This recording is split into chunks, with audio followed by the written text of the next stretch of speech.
Alhamdulillahi wa kafa wassalatu wassalamu ala nabiyil mustafa wa ala alihi ahli sidqi wal wafa. Asyhadu an la ilaha illallah wahdahu la syarika lah wa asyhadu anna Muhammadan abduhu wa rasuluhu la nabiyya ba'dah. Qala Allah ta'ala fil Qur'anil Karim, a'udzu billahi minasyaitonir rajim. Ya ayyuhalladzina amanu taqullaha wal tanzur nafsum ma qaddamat lighad wattaqullaha innallaha khabirum bima ta'malun. Ibadah rahmat Allah SWT, di siang hari ini kita bisa berkumpul di tempat ini ya melalui media Zoom ya. Alhamdulillah, ini satu nikmat yang Allah berikan kepada kita. Di satu sisi mungkin di masa pandemi ini kita tidak bisa hadir ya di majelis-majelis ilmu secara online, secara offline, tapi ternyata juga kita bisa menghadirinya secara offline gitu ya. Secara online kaitan dengan ini. Nah, berkat Allah Subhanahu wa taala, insyaallah mungkin hari ini kita akan sama-sama mentadaburi ya. Kita akan sama-sama mentadaburi salah satu surat di dalam Al-Qur'an. Sebenarnya ini pernah kita bahas dulu, tapi kita ulang kembali kaitan dengan surat Al-Fatihah. Tapi mungkin dari sisi lain kita mengambil surat Al-Fatihah ini. Tapi Bu, sebelumnya saya sampai jam berapa Bu ngisinya? Sampai 2:30 Pak Ustadz. 3, oke. Bu, izin saya untuk share screen. Dibuka share screen-nya. Kayaknya masih di lock sama host. Saya mau share screen. Mau upload materi di Bu, udah bisa layar, dibuka. ya. Sebentar Pak Ustadz. Siap.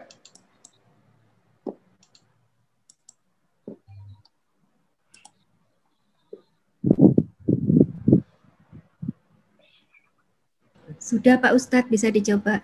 Oke, siap Bu, makasih. Sebentar ya, saya coba dulu ya. Ya, ini ya. Alhamdulillah sudah bisa, Bu. Sebentar ya.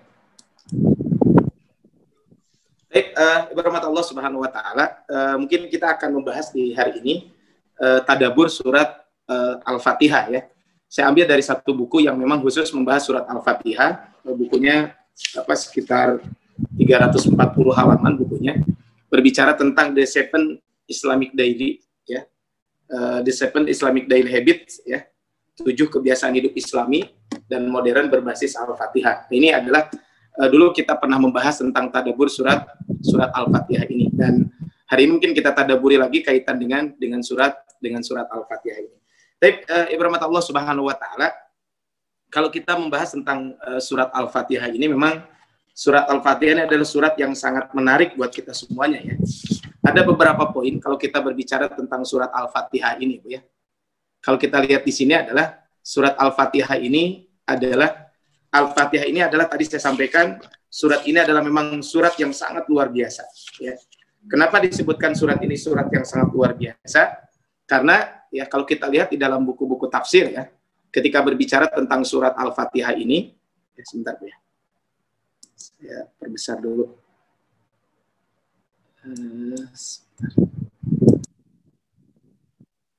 Ya. Tapi berkat Allah Subhanahu wa taala, kalau kita berbicara tentang surat Al-Fatihah ini, memang surat Al-Fatihah adalah surat yang memang sangat luar biasa ya. Di antara surat ini adalah kalau kita lihat saya buka di dalam satu tafsir ya. Salah satunya ini mungkin bisa dibuka nanti saya tampilkan juga di layar ini ya, kaitan dengan tafsir surat Al-Munir ya. Tafsir Al-Munir menyebutkan ketika berbicara tentang surat Al-Fatihah ini surat yang sangat luar biasa.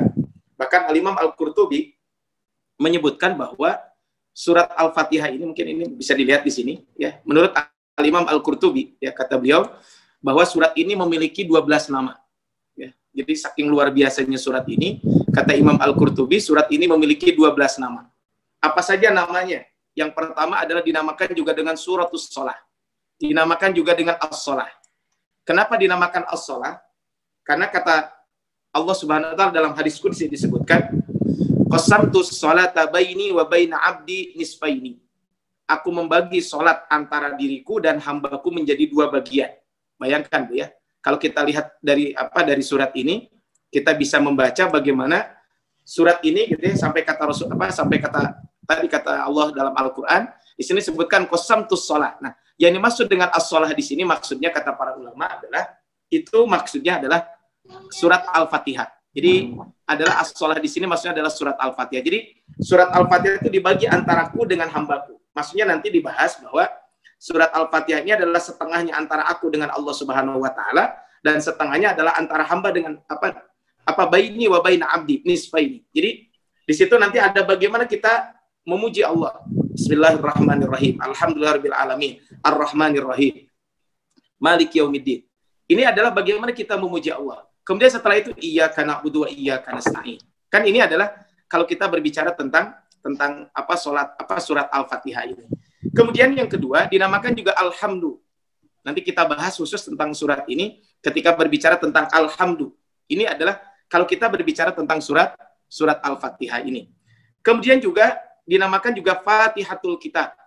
Ya, jadi dinamakan juga surat Al-Fatihah ini adalah Fatihatul Kitab. Kenapa dinamakan Fatihatul Kitab? Karena ia menjadi pembuka bacaan dan tulisan Al-Quran serta menjadi bacaan pembuka dalam sholat. Disebut dengan Fatihatul Kitab.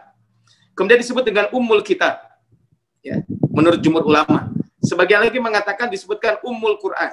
Dan ini disebutkan oleh Nabi Shallallahu Alaihi Wasallam. Kemudian juga dinamakan juga adalah Al-Mathani. Al-Mathani ini adalah karena diulang-ulang. Jadi surat Al-Fatihah adalah surat yang selalu diulang-ulang kita baca. Ya. Ini tidak ada satu surat di dalam Al-Quran yang setiap hari kita pasti akan mengulang surat ini.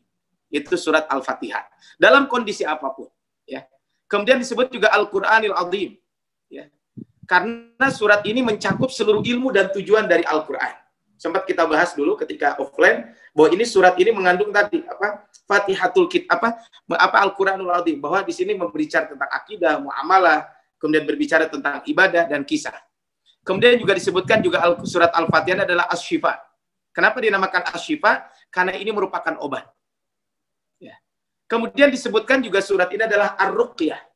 Ya. Surat Al-Fatihah juga disebutkan dengan nama Ar-Ruqyah. Kenapa dinamakan Ar-Ruqyah? Karena Nabi SAW mengatakan annaha ruqyatun. Sesungguhnya surat ini akan menjadi ruqyah. Makanya kalau ada orang sakit dan lain sebagainya, salah satunya dibacakan surat Al-Fatihah, kemudian diminumkan airnya kepada orang tersebut. Ini namanya adalah surat Al-Fatihah. Al-Fatihah ini. Dinamakan juga Al-Asas. Asas itu artinya pondasi. Disebutkan kata Abdullah bin Abbas, asas segala kitab adalah Al-Quran. Ya. Dan asas daripada Al-Quran adalah Al-Fatihah. Dan asas dari Al-Fatihah adalah Bismillahirrahmanirrahim. Ini kalau kita berbicara tentang ini. Kemudian Al-Wafiyah. Ya. Kenapa dinamakan dengan Al-Wafiyah? Surat ini juga dinamakan dengan Al-Wafiyah. Karena surat ini tadi disebutkan tidak dapat dibagi menjadi dua bagian dan tidak dapat diringkas. Semuanya harus dibaca. Makanya nanti kita bahas di poin berikutnya ketika kita berbicara tentang Al-Fatihah ini. Kemudian Al-Kafiyah. Surat ini juga adalah mencakup maksudnya apa? Mencukupi sebagai pengganti daripada surat-surat lain. Sementara yang ini tidak mencukupi sebagai penggantinya. Artinya kalau kita sholat, cukup membaca Al-Fatihah, surat lain tidak dibaca, tidak masalah. Ini adalah kalau kita berbicara tentang nama-nama surat Al-Fatihah ini. Sehingga tadi saya sampaikan di awal bahwa surat Al-Fatihah ini adalah, Al-Fatihah ini memang luar biasa. Ya, jadi surat Al-Fatihah adalah surat yang luar biasa. Kenapa? Satu, dari sisi penamaan sangat banyak. Yang kedua, dari sisi keutamaan, juga banyak hadis-hadis yang berbicara tentang keutamaan surat ini. Makanya tadi dinamakan As-Sab'ul Mathani, kemudian juga dinamakan Al-Quranil Azim. Itu bukan para ulama yang menamakan, tapi Rasul sendiri yang langsung menamakan. Bahkan kata Rasul, saya sampaikan beberapa hadis Nabi, ya, Sallallahu Alaihi Wasallam, ya, di sini disebutkan, di antara beberapa hadis Nabi Sallallahu Alaihi Wasallam, ya, yang berbicara tentang keutamaan surat ini, coba lihat di sini. Ya, ini adalah di dalam tafsir Al-Munir disebutkan, ya, bahwa kata Rasulullah SAW dalam hadisnya, ma anzalallahu fit Taurati wala fil Injili misla ummil Quran. Ya.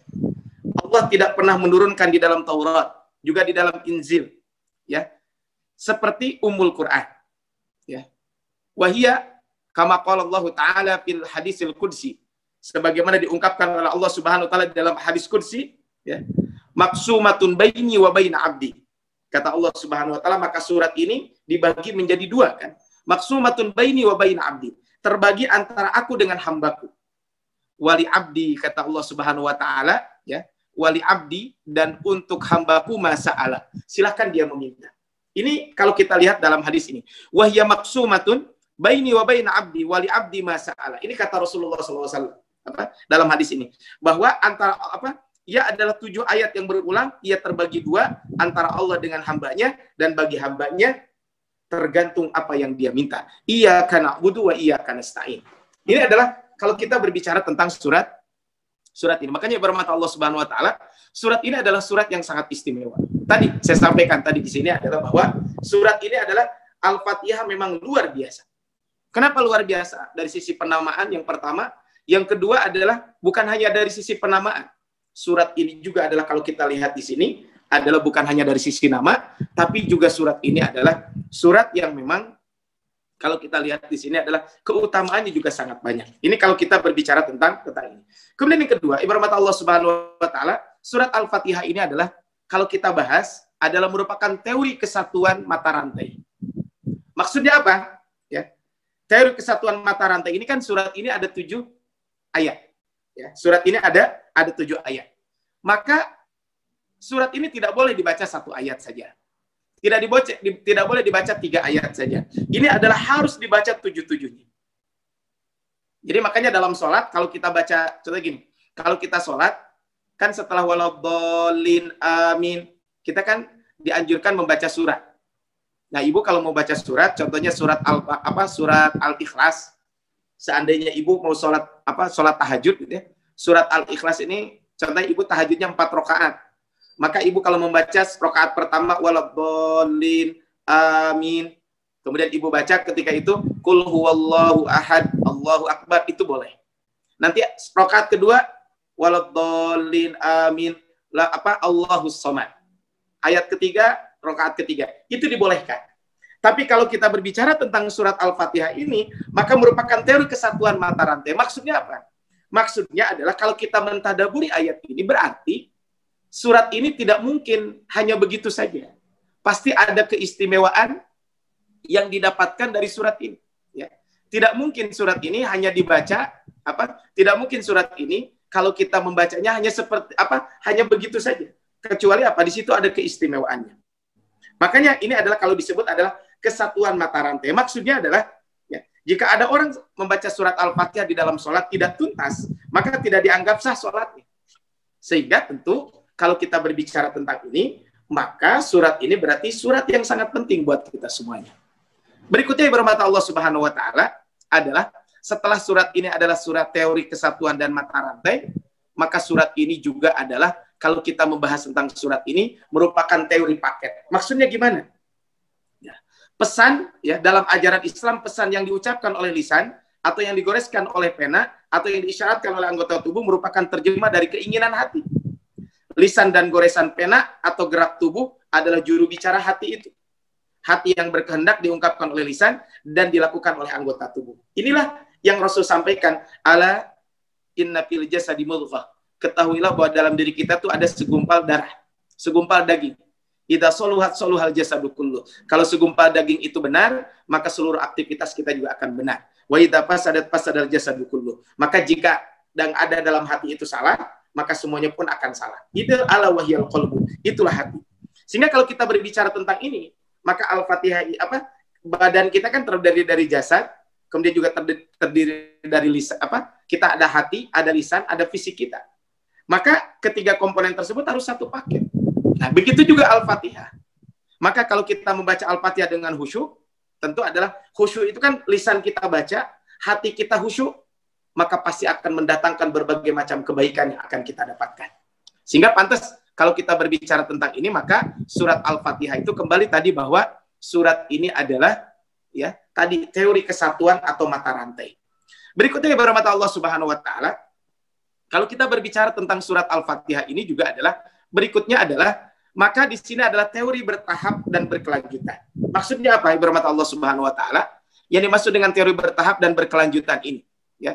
Kalau kita berbicara di sini adalah teori bertahap dan berkelanjutan ini maksudnya adalah bahwa Allah memerintahkan kepada seorang muslim agar membaca surat ini setiap hari dan tidak boleh berhenti hingga maut menjemputnya. Ini maksudnya. Jadi surat ini selalu kita baca. Surat lain bolehlah kita tidak membacanya mungkin ya. Tapi surat Al-Fatihah ini dalam kondisi apapun harus kita baca. Ini maksudnya adalah teori bertahap dan berkesatuan. Ya. Makanya tidak mungkin ya surat yang selalu kita baca ini kecuali di situ ada kebaikan-kebaikan yang akan kita dapatkan. Makanya ibu rahmat Allah Subhanahu wa taala, kalau kita berbicara tentang ini sekali lagi adalah berbicara tentang surat Al-Fatihah. Ini adalah surat yang sangat penting buat kita semuanya. Tapi ibu rahmat Allah Subhanahu wa taala, makanya ya, kalau kita berbicara tentang surat Al-Fatihah ini, maka kita bisa mengambil 7 pelajaran. Dan ini satu pelajaran kita ambil 1 ayat. Dan insya Allah mudah-mudahan mungkin hari ini kalau tidak selesai mungkin kita bahas di pertemuan yang akan datang. Ya. Jadi di sini ada 7 poin yang akan bisa kita dapatkan dari surat Al-Fatihah ini. Ya. Kalau disingkat B5KB. Nah, KB ini bukan keluarga berencana, Bu ya. Kan biasanya KB keluarga berencana, bukan. Ini KB ini adalah B5KB. Ini sebenarnya singkatan. B5, kemudian K dan B. Sebenarnya B-nya ada 6 berarti ya. Cuman ada apa B5, maksudnya B, K, B. Ya. Apa saja? Ayat pertama adalah Bismillah setiap mulai pekerjaan. Ini yang pertama. Nanti kita lihat kenapa kok Bismillah gitu ya. Apa kira-kira kebaikannya yang bisa kita lakukan dengan Bismillah ini? Saya yakin ibu-ibu di sini mayoritas hari ini jadi guru ya. Karena PJJ Bu ya. Pendidikan jarak jauh ya sekarang biasanya, atau daring gitu ya. Biasanya karena daring, ya, ibu-ibunya punten akhirnya sering darting gitu ya. Ini biasa sering gitu ya, seperti itu. Nah ini ibarat Allah Subhanahu Wa Taala. Kalau kita berbicara tentang ini, maka ya kalau kita berbicara tentang poin ini, maka kita bisa melihat pertama adalah Bismillah dalam setiap memulai pekerjaan. Ini B pertama. B yang kedua, ya, ini B yang kedua, bersyukur atas setiap capaian. Nanti kita bahas ini ya. Bismillah setiap memulai pekerjaan. Nanti dari ayat pertama. Ayat kedua, bersyukur atas setiap capaian. Yang ketiga, ibu rahmat Allah Subhanahu wa taala, yang ketiga adalah berpikir positif kepada Sang Pencipta. Kita harus selalu berpikir positif kepada Sang Pencipta, yaitu Allah Subhanahu wa taala. Yang keempat adalah berorientasi akhirat. Ini adalah yang keempat, berorientasi akhirat. Kemudian yang kelima adalah kita beribadah dan berdoa. Jadi yang kelima ini adalah beribadah dan berdoa. Ini makanya B5. Ini berarti ayat 1 sampai ayat kelima. Ayat ke-6 K. K ini adalah kita selalu konsisten dalam komitmen. Ihdinas siratal mustaqim. Bahasa kitanya istiqomah. Ya. Jadi kita selalu konsisten dalam komitmen. Bahasa kitanya mungkin sederhananya adalah, ini kalau disebutkan ini adalah bahasanya istiqomah. Ya, jadi bahasa kitanya adalah disebut dengan istiqomah. Kemudian yang terakhir, yang keenam adalah bercermin. Ini adalah B5KB. Makanya ini kalau kita singkat B5KB ini adalah harus selalu kita miliki. Inilah yang disebutkan dari tadi The 7 Islamic Daily Habit. Ya, 7 kebiasaan Islami dan modern berbasis Al-Fatihah. Ini kalau ini bisa kita lakukan dalam kehidupan sehari-hari, subhanallah gitu ya. Surat Al-Fatihah ini adalah surat yang akan sangat bermanfaat buat kita semuanya. Tapi ibarat Allah Subhanahu wa taala, marilah kita sama-sama membahas ayat ini satu-satu ya. Kita bahas dulu yang pertama adalah Bismillah setiap memulai pekerjaan. Ini kita akan mulai, yang pertama adalah Bismillah setiap mulai pekerjaan kita. Ini adalah ayat pertama. Bismillahirrahmanirrahim. Ini kan ayatnya.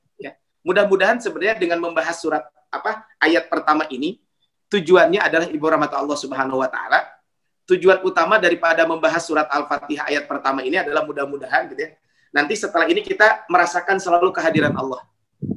Semangat kita melakukan kebaikan, kemudian juga takut melanggar aturan dan memiliki ketajaman nurani. Ini sebenarnya mudah-mudahan dengan mempelajari ayat pertama ini. Jadi bismillah setiap mulai pekerjaan kita.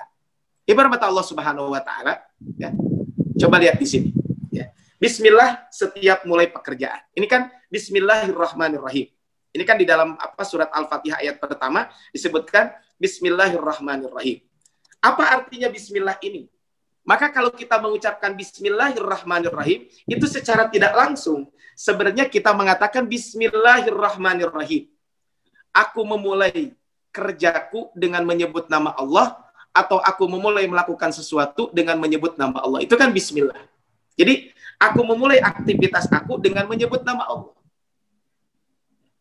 Sehingga kalau kita mengucapkan bismillah ini, ibarat Allah Subhanahu wa taala, ketika kita mengucapkan bismillah, itu secara tidak langsung sebenarnya kita meniatkan segala aktivitas kita untuk ibadah kepada Allah Subhanahu wa taala. Makanya tadi mulai pekerjaan dengan bismillah. Kenapa? Karena dengan bismillah berarti menyertakan niat karena Allah dalam aktivitas kita. Punten ya, ibarat Allah Subhanahu wa taala dalam konteks punten. Ini kalau kita berbicara tentang bismillah ini. Ya. Kita setiap aktivitas kita coba mulai dengan bismillah. Maka nanti kita lihat ketika kita pakai baju dengan bismillah bagaimana responnya. Ketika kita mau makan memulai dengan bismillah. Bahkan punten Ibu, punten sekali lagi. Melakukan hubungan suami istri saja itu kan dimulai dengan bismillah dulu. Ya. Ini kan menunjukkan bahwa bismillah ini sangat penting buat kita semuanya. Jadi ketika kita mengucapkan bismillahirrahmanirrahim, ketika kita akan memulai aktivitas kita, maka secara tidak langsung kita meniatkan pekerjaan kita ini karena Allah Subhanahu wa taala. Makanya punten dihormat Allah Subhanahu wa taala. Pernah gak, Bu? Ya, ini kan kalau kita berbicara saya terlepas ini rokok, ibu-ibu sih insya Allah di sini tidak ada yang rokok. Tapi mungkin bisa jadi punten ya, bisa jadi ada saudara kita. Saya tidak mengatakan rokok ini haram dan sebagainya, enggak. Tapi ibu pernah nggak orang yang ngerokok baca bismillah dulu? Bismillahirrahmanirrahim, enggak kan? Atau ada orang mencuri, bismillahirrahmanirrahim mau mencuri, ada? Saya yakin tidak ada. Kenapa Bu tidak ada? Ya orang nggak mungkin, masa mau melakukan keburukan bismillah dulu? Nah ini kan semuanya. Ya. Ibu pernah ngambil uang dari dompet suami tanpa sepengetahuan suami? Ada Ibu bismillah lah gitu, enggak? Ya. Saya bukan mengatakan ibu mengambil itu, enggak. Tapi maksud saya adalah ini kan menunjukkan bahwa bismillah ini kalau kita mengucapkan bismillah secara tidak langsung berarti apa? Kita meniatkan. Karena Allah Subhanahu wa taala, sehingga dengan menyebut nama Allah di awal, pekerjaan itu akan berbobot. Pekerjaan itu akan bernilai ibadah. Tanpa lepat ini, pekerjaan ini jadi sia-sia. Baik, saya kalau ditanya mungkin ibu-ibu dari pagi sampai sekarang, sudah berapa aktivitas yang dilakukan? Banyak Bu ya, dari mulai bangun tidur, kemudian kita tadi bangun tidur, kemudian ke kamar mandi, kemudian kita ya berwudu, kemudian kita sholat subuh dan seterusnya. Oke lah, kalau wudu ibadah, sholat ibadah, jelas ibadahnya gitu ya. Tapi coba Bu, kalau tadi kita pakai baju, kan ibu mungkin mandi pagi, setelah mandi pagi kan kita pakai baju. Nah, kalau kita ketika memakai baju dimulai dengan bismillah, maka itu akan apa? Maka itu akan bernilai pahala di sisi Allah Subhanahu wa taala. Makanya coba lihat Bu hadis Nabi SAW di dalam apa disebutkan di sini, kullu amrin dzibalin la yubda'u fiha bismillahirrahmanirrahim. Setiap pekerjaan ya yang tidak dimulai dengan bismillahirrahmanirrahim fahuwa abtaru, maka amalan tersebut akan terputus. Ya. Bahkan dalam hadis lain, bahwa aqta'u ini adalah sama, gitu ya, akan terpotong. Para ulama mengatakan artinya jika aktivitas tidak dimulai dengan gelombang ini, dengan ucapan bismillah ini, yang bermula dari lisan kemudian masuk ke dalam hati kita, maka tidak akan terdengar dengan jelas. Maksudnya tidak akan ada pahalanya di sisi Allah Subhanahu wa taala. Sehingga berahmat Allah Subhanahu wa taala, kalau diistilahkan ya, bismillahirrahmanirrahim itu adalah kalau kita gelombang ibarat satu gelombang yang sangat istimewa. Gelombang tersebut adalah gelombang 99 FQ. FQ ini apa maksudnya, Bu? FQ ini adalah, ini sebenarnya singkatan ya. FQ ini adalah frekuensi. Jadi kalau kita berbicara tentang ini adalah FQ ini adalah sebuah gelombang frekuensi ya. Yang kalau dalam bahasa kita 99 ini adalah Asmaul Husna. Jadi FQ di sini adalah maksudnya adalah 99 frekuensi, yaitu Asmaul Husna. Jadi kalau kita berbicara nanti di ayat ketiga ya. Jadi inti daripada Asmaul Husna itu sebenarnya Bismillahirrahmanirrahim. Allah Ar-Rahman Ar-Rahim. Itu inti Asmaul Husna. Semua Asmaul Husna yang ada kembalinya kepada Allah Ar-Rahman Ar-Rahim. Itu pasti kembali ke situ. Ya, sehingga ketika kita memulai dengan bismillah ini secara tidak langsung sesungguhnya ya, kita memulai dengan gelombang Asmaul Husna tersebut. Yang mana kalau kita lihat gelombang ini, keunggulan memilih gelombang ya, kalau kita kalau di radio atau apa kan ada gelombang apa gitu ya. Ya frekuensinya ada FM dan sebagainya. Maka di sini kalau kita memulai dengan bismillahirrahmanirrahim ada 4 keunggulan. Ada 4 keunggulan. Yang pertama, memulai kerja dengan langkah awal yang benar. Jadi kalau kita mengucapkan bismillah dulu, pasti langkah kita benar. Sehingga langkah awal yang benar inilah yang akan mengantarkan kita kepada kesuksesan. Makanya ibu dalam aktivitas sehari-hari, misalnya jadi di sini ibu ada yang jualan aktivitasnya, ya mungkin jualan online ya. Ada yang mungkin juga ya di samping jualan online juga ngajarin anak sekarang. Kemudian juga bisa jadi ada aktivitas lain lah. Ada yang bekerja mungkin tapi bekerjanya WFH, ya. Mungkin sekarang ada yang ya work from home gitu ya. Ada yang di rumah bekerjanya. Tapi semuanya kalau kita dimulai dengan bismillah, maka pekerjaan ini langkah awalnya sudah benar. Dan langkah awal yang benar itu adalah jalan menuju kesuksesan. Itu yang pertama. Yang kedua, suara hati di gelombang ini tertangkap dengan jernih. Maksudnya gimana, Bu? Kan kalau kita radio, kalau kita channel radio dan sebagainya, itu kalau gelombangnya pas kan jadi jernih. Nah, maksudnya gimana? Kalau kita berbicara tentang Fatihah ini, maka dengan baca bismillah ini, ibaratnya kita sudah diberikan jalan yang benar. Ini loh jalannya. Jadi kalau kita memulai dengan bismillah, jadi sudah diberikan jalan. Ini jalan yang harus kita tempuh. Sehingga suara hati di gelombang ini tertangkap dengan jernih. Maksudnya apa? Ibarat kalau kita dengerin radio, itu sudah jelas gelombangnya. Sehingga jika kita niat melakukan penyimpangan dalam kerja, maka gelombang ini punya fasilitas yang mampu mengingatkan untuk tidak melakukan. Contohnya gini, punten. Ibu ada yang jualan online. Yang jualan online ini kan boleh, Bu ya, bisa jadi. Ketika kita memulai jualan ini dengan baca basmalah, maka naudzubillah min dzalik, Bu ya, kan ada oknum-oknum tertentu jual beli online ini, ada yang tadi udah ditransfer enggak dikirim dari sebagainya kan ada. Saya kebetulan keponakan saya kan punya bisnis di konveksi ya. Nah, dia biasa kan kalau jualannya PO kan, buka PO. Nah, ada yang komen di bawahnya tuh, Kang, punten katanya, ini pasti dikirim atau enggak? Nah, kan pasti. Nah, tapi konteksnya adalah jika kita ada niatan buruk, kalau sudah memulai dengan bismillah ini, maka bahasa kita punten, kalau bahasa Sunda mah dikenyat, Bu ya. Akan diingatkan. Supaya apa? Supaya ingat loh, tujuan kita bismillah dengan menyebut nama Allah. Masa niatan baik nanti kita jadi buruk? Kan ini jadi tidak benar. Maka ini adalah yang ketiga, Bu ya. Yang keempat adalah gelombang ini menyediakan sarana canggih yang tersimpan ya di dalam hati dan bekerja secara otomatis. Maksudnya gimana? Maksudnya adalah bahwa dalam ketika sarana ini berfungsi melakukan transformasi berita yang kita terima agar proses menjadi iradah dan niat untuk melakukan yang baik-baik saja. Maksudnya begini, ketika kita sudah mengucapkan bismillah, maka tekad kita akan lebih kuat. Makanya ibu rahmat Allah Subhanahu wa taala, bismillahirrahmanirrahim ini ibarat gelombang frekuensi dalam radio atau dalam TV atau dalam handphone. Jadi ketika sinyal bagus, maka pekerjaan pun akan baik. Ibaratnya begini, makanya ketika kita makan, kalau kita makan dimulai dengan bismillah, maka apa? Maka nanti kita ingat adab makan pakai tangan kanan, makan dihabiskan, kemudian punten ya, terlepas ini debatable boleh atau tidak, makan sambil duduk, dan seterusnya. Ini adalah kalau kita makan tersebut. Sehingga makan juga ujung-ujungnya mendapatkan keberkahan. Ketika kita keluar rumah, contohnya, ibu ada aktivitas keluar rumah. Ya walaupun di masa pandemi ini kan tetap keluar rumah, tapi jaga protokol kesehatan. Gimana contohnya jaga protokol kesehatan? Ya kita tetap jaga jarak dan seterusnya. Maka ketika kita keluar rumah, maka mulai dengan bismillah. Tentu niatan kita pasti baik. Ketika dulu sebelum masa pandemi, contohnya, ibu keluar rumah, niatannya ngaji di Masjid Al-Mujahadah. Maka sudah jelas kan niatannya benar. Kemudian apa? Tentu niatan untuk ibadah. Memenuhi kebutuhan keluarga, seandainya kita harus beraktivitas, bekerja, dan sebagainya. Tidak berniat untuk menzolimi orang lain. Tidak akan mengambil harta yang tidak halal, dan seterusnya. Artinya, gelombang ini, bismillahirrahmanirrahim, dampaknya sangat kuat. Sehingga pantas, setiap hari minimal kita 5 kali dibaca ini. Dan itu menjadi satu keharusan. Makanya ibarat Allah Subhanahu wa taala, kalau kita berbicara tentang surat Al-Fatihah ini, baru satu ayat ini subhanallah. Nah, bagaimana supaya gelombang ini, supaya bacaan bismillahirrahmanirrahim dapat bagaimana supaya bacaan bismillah ini dapat bekerja dengan efektif? Ya. Maka memerlukan 2 komponen yang harus diaktifkan, yaitu lisan dan hati kita. Maksudnya gimana?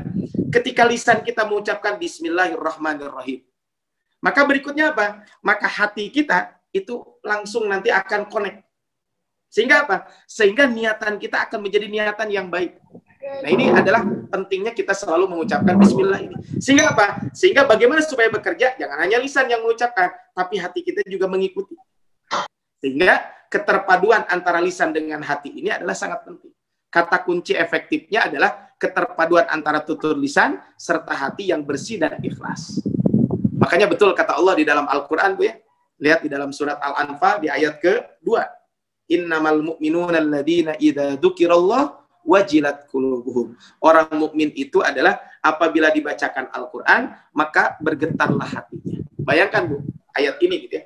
Kalau kita berbicara tentang ayat ini, subhanallah, kita bisa mengambil pelajaran dari ayat surat Al-Fatihah. Ini ayat pertama ini. Tapi ibarat Allah Subhanahu wa taala, jadi lisan dan hati kita perlu mengucapkan ini. Sehingga tadi saya sampaikan di awal bahwa Al-Fatihah ini, Bismillahirrahmanirrahim ini, sekali lagi adalah tadi saya sampaikan, ini merupakan intisari dari Asmaul Husna. Intisari dari Asmaul Husna. Sehingga kata Abdullah bin Abbas kan tadi apa? Asas ilmu itu adalah Al-Quran.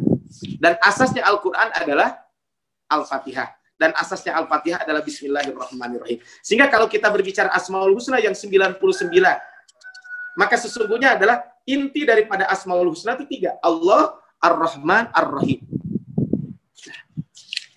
Ar-Rahmanir-Rahim, nanti kita bahas di ayat ketiga. Ya. Nanti kita bahas di ayat ketiga tentang Ar-Rahmanir-Rahim ini. Betapa ketika kita memahami Ar-Rahmanir-Rahim ini, akan menjadikan kita lebih semangat lagi dalam melakukan aktivitas kebaikan. Ya. Maka kita lihat di sini, kata Imam Ibnul Qayyim, 3 nama ini adalah rangkuman dari semua nama-nama Allah. Intisari daripada nama itu adalah mengajarkan kita menjadikan Allah sebagai satu-satunya tujuan dalam semua aktivitas dengan semangat namanya yang Rahman dan Rahim. Sehingga Bu ada ungkapan ya, ada ungkapan Allahu ghayatuna. Allah itu tujuan kami. Jadi dari mana? Kita lihat dari Bismillahirrahmanirrahim. Sehingga ketika kita apapun yang kita lakukan Ar-Rahmanirrahim. Nanti kok bisa Ar-Rahmanirrahim, kan Allah itu syadidul iqab, sangat kuat siksanya. Di mana Allah Maha Penyayang? Iya, Bu. Ya, di dunia boleh silakan orang berbuat zalim semaunya. Kan ada orang berbuat zalim, silakan di dunia mah bebas, Bu, mau berbuat zalim. Tapi ingat, Bu, di akhirat nanti akan dapat balasan. Nah, ini kan kasih sayang Allah, sehingga ketika ada orang terzalimi, maka dia tidak bisa membalas di dunia. Maka tapi nanti di akhirat ada pembalasan. Syadidul iqab. Allah tuh maha keras siksanya. Itu bagian dari kasih sayang Allah. Apalagi kalau tadi Ar-Razzaq, Allah maha pemberi rezeki. Jelas kalau ini mah ya. Ini adalah ketika kita berbicara tentang ini. Sehingga ibarat Allah Subhanahu wa taala sekali lagi adalah Bismillahirrahmanirrahim itu adalah merupakan intisari dari Asmaul Husna itu yang selalu yang Asmaul Husna yang 99. Tapi ibarat Allah SWT. Kita lihat. Sekarang kita lihat contoh orang-orang sukses di balik bismillah. Ya. Contoh orang-orang sukses di balik bismillah. Makanya tadi The 7 Islamic Daily, 7 kebiasaan hidup Islami dan modern berbasis Al-Fatihah. Makanya ini contoh kesuksesan orang, bukan hanya bismillah saja, tentu nanti dengan ayat lainnya. Tapi contoh orang-orang sukses di balik bismillah. Yang pertama Bu lihat Nabi Nuh dan kapalnya. Ya. Saya tadi lihat film pendek sih sebenarnya. Jadi ada tiba-tiba ada bendungan yang hancur gitu ya, yang roboh gitu ya.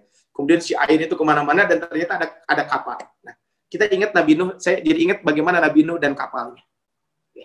Dan ini kan kalau kita naik kendaraan biasa suka baca ini kan, Bismillahirrahmanirrahim wa mursaha. Ini di dalam surat Hud ayat 41. Ayat ini adalah surat Hud ayat 41. Kita tahu Nabi Nuh alaihissalam adalah sosok manusia yang tegar. Bayangkan Bu, 950 tahun berdakwah, pengikutnya hanya beberapa orang. Bayangkan. Ya. Perjuangan dakwah yang begitu panjang, kenapa kok beliau bisa sukses? Karena beliau itu selalu kesuksesan beliau itu adalah karena pekerjaannya selalu dimulai dengan bismillah. Makanya di dalam surat Hud ya, ayat ke-41, wa qala irkabu ya, dan Nuh berkata, naiklah kalian semua fiha ke dalam perahu tersebut dan ucapkanlah Bismillahirrahmanirrahim wa mursaha. Kemudian sebutlah dengan menyebut nama Tuhanmu di waktu berlayar dan berlabuh. Inna rabbi laghafurur rahim. Sesungguhnya Robku benar-benar maha pengampun lagi maha penyayang. Ibarat Allah Subhanahu wa taala berbekal bismillah ini aktivitas dakwah daripada Nabi Nuh alaihissalam sukses. Ini kalau kita berbicara tentang Nabi Nuh alaihissalam. Jadi kesuksesan dakwah Nabi Nuh kok bisa sabar seperti itu? Salah satunya adalah karena Nabi Nuh konsisten dalam ucapan Bismillah ini. Yang kedua, ini contoh sukses. Ya. Kita siapa yang tidak mengenal namanya Nabi Sulaiman alaihissalam? Tahu semuanya. Kalau disebutkan cerita orang kaya, pasti kembalinya kepada Nabi Sulaiman. Itu sudah pasti. Kalau cerita orang kaya, pasti Nabi Sulaiman. Bahkan kalau kita lihat kan bagaimana tentang Nabi Sulaiman ini, ya. Nabi Sulaiman kan bahkan bisa kekuasaannya itu di kekuasaan Nabi Sulaiman alaihissalam itu kan ketika didatangkan dengan Ratu Bilqis, subhanallah, gitu, digabungkan dengan kerajaan Ratu Bilqis, bahkan kerajaan Ratu Bilqis itu bisa dipindahkan. Ya. Makanya qala alladzi indahu ilmun minal kitab. Berkatalah orang yang punya ilmu dari Alkitab. Kemudian apa? Ana atika bihi qabla an yartadda ilaika tarfu. Kata orang ini, aku akan membawa singgasana itu kepadamu sebelum matamu berkedip. Falamma ra'ahu mustaqirran. Ketika Nabi Sulaiman alaihissalam melihat singgasana itu terletak mustaqirran, terletak di hadapannya, ya, mustaqirran indah. Qala hadza min fadli rabbi. Coba apa yang dikatakan oleh Nabi Sulaiman? Hadza min fadli rabbi. Ini adalah karunia yang Allah berikan kepadaku. Liyabluwani aashkuru am akfur. Ini adalah untuk menguji aku. Apakah aku termasuk orang yang bersyukur atau aku termasuk orang yang kufur? Wa man syakara fa inna ma yashkuru li nafsi. Dan barang siapa yang bersyukur, maka sesungguhnya dia bersyukur untuk kebaikan dirinya. Wa man kafara fa inna rabbi ghaniyyun karim. Dan barang siapa yang kufur terhadap nikmatku, kata Allah, barang siapa yang kufur, fa inna rabbi ghaniyyun karim, maka sesungguhnya Tuhanku maha kaya lagi maha mulia. Artinya, ini kan Nabi Sulaiman alaihissalam, ini kerajaan Nabi Sulaiman. Tapi coba, ya, kenapa Nabi Sulaiman, walaupun dengan kekayaan yang begitu dahsyat, beliau bisa tawadhu, beliau bisa rendah hati, tidak sombong dengan apa yang beliau miliki. Ternyata rahasianya adalah, lihat di dalam surat An-Naml ayat ke-30. Kalau yang ayat di atas adalah An-Naml ayat ke-40, kalau yang di bawah adalah surat An-Naml ayat ke-30. Innahu min Sulaimana wa innahu bismillahirrahmanirrahim. Sesungguhnya surat itu dari Sulaiman, dan sesungguhnya isinya adalah dengan menyebut nama Allah yang maha pengasih lagi maha penyayang. Surat ini tidak dipahami sepenuhnya oleh Bilqis, sehingga dia menerapkan teori politik konvensional untuk menilai Sulaiman. Karena teorinya salah, maka sikap yang diambil keliru. Sesungguhnya Sulaiman menjalankan roda pemerintah dengan prinsip Bismillahirrahmanirrahim, sehingga benar. Makanya kalau kita jadi pemimpin apapun, pemimpin keluarga, ya, pemimpin di RT, RW, dan lain sebagainya, kalau dimulai dengan Bismillah, maka akan benar. Ini adalah orang-orang sukses di balik basmalah. Yang ketiga, mungkin 3 saja contohnya adalah, tentu ya adalah yang paling ada di hadapan kita adalah Rasulullah SAW. Rasul ini adalah pribadi yang sangat sukses. Ya. Salah satunya adalah ketika Rasul menerima wahyu, maka beliau kan mengirimkan surat ke raja-raja. Maka ketika itu, di dalam suratnya beliau selalu menulis Bismillahirrahmanirrahim. Ya. Jadi tidak menyebut Bismika saja, tapi Bismillahirrahmanirrahim. Beliau menyebutkan dengan Ar-Rahmanirrahim. Bahkan tadi dalam sebuah hadis, kullu amrin tibalin la yubda'u fiha bismillah fahuwa aqta atau fahuwa abtar. Ini kesuksesan Nabi SAW. Jadi, ibarat Allah Subhanahu wa taala, Bismillahirrahmanirrahim ini adalah selalu harus menjadi kunci dalam segala aktivitas kita. Kenapa? Ketika kita selalu mengucapkan bismillah ini, maka apa? Maka sesungguhnya ini akan menjadikan kebaikan buat kita semuanya. Makanya sejarah ini akan terus berulang. Kesuksesan ini dengan bismillah pasti akan terus berulang, ya. Maka disinilah kesuksesan bermula dengan apa? Dengan Bismillahirrahmanirrahim. Itu yang pertama. Jadi ayat pertama adalah Bismillahirrahmanirrahim. Marilah kita memulai segala aktivitas kita dengan bismillah. Yang kedua, ayat yang kedua yang bisa kita ambil adalah di sini Bismillahirrahmanirrahim. Alhamdulillahirabbil alamin. Ayat yang kedua ini adalah bersyukur atas segala nikmat. Jadi kita harus bersyukur atas segala nikmat yang Allah berikan kepada kita semuanya. Ibarat Allah Subhanahu wa taala, ya. Pernah kita bahas ya kaitan dengan alhamdulillah dan sebagainya. Saya tidak akan membahas kaitan dengan sisi bahasanya. Cuman coba lihat di sini, ya. Marilah kita sama-sama sejenak membaca nikmat Allah Subhanahu wa taala yang Allah berikan kepada kita. Ya. Allah memberikan kepada kita nikmat yang begitu banyak, ya. Disebutkan di sini, ya. Kalau dikumpul-kumpulkan, gitu ya, nikmat yang apa? Marilah kita sama-sama membaca nikmat yang Allah berikan kepada kita. Pertama adalah nikmat kita dijadikan sebagai manusia. Ini juga satu nikmat, Bu.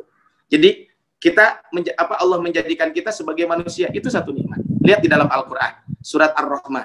Ar-Rahman 'allamal Qur'an khalaqal insan.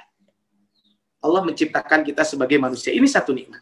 Allah menciptakan kita sebagai manusia adalah nikmat. Dan Allah telah menciptakan kita dengan fi ahsani taqwim, dengan penciptaan yang sangat istimewa. Penciptaan yang sangat sempurna, ya. Maka kalau kita membayangkan, ya, apa terjadi, apa jadinya seandainya kita kehilangan salah satu dari nikmat di atas. Ya. Kalau kita lihat dalam surat As-Sajdah ayat 7 sampai ayat ke-9, yang membuat segala sesuatu yang dia ciptakan sebaik-baiknya dan yang memulai penciptaan manusia dari tanah. Kan Allah menciptakan kita dari tanah, kemudian menjadikan keturunan dari saripati air yang hina, kemudian dia menyempurnakannya dan meniupkan ke dalamnya roh ciptaan. Ini adalah kita diciptakan oleh Allah Subhanahu wa taala, dan ini adalah kita sebagai makhluk Allah Subhanahu wa taala. Allah menciptakan kita adalah nikmat. Kita menjadi manusia itu nikmat. Yang kedua, nikmat komunikasi. Makanya dalam surat Ar-Rahman, Ar-Rahman 'allamal insan khalaqal Ar-Rahman 'allamal Qur'an khalaqal insan 'allamahul bayan. Ini kan 'allamahu al-bayan. Ini al-bayan ini adalah Allah mengajarkan kepada kita apa? Pandai berbicara. Ini nikmat yang Allah berikan. Kita bisa berkomunikasi. Bagaimana seandainya kehidupan ini, ya, diisi oleh sekumpulan manusia yang tidak bisa saling memahami? Ibu pernah umroh mungkin, ya, atau pernah haji? Coba Bu, kita lihat, ya, ketika umroh dan haji, ya, yang ini ngomong bahasa Sunda, yang ini ngomong bahasa Inggris atau ngomong bahasa Arab. Kan kebayang kalau tidak bisa komunikasi. Tapi ternyata ada saja komunikasinya.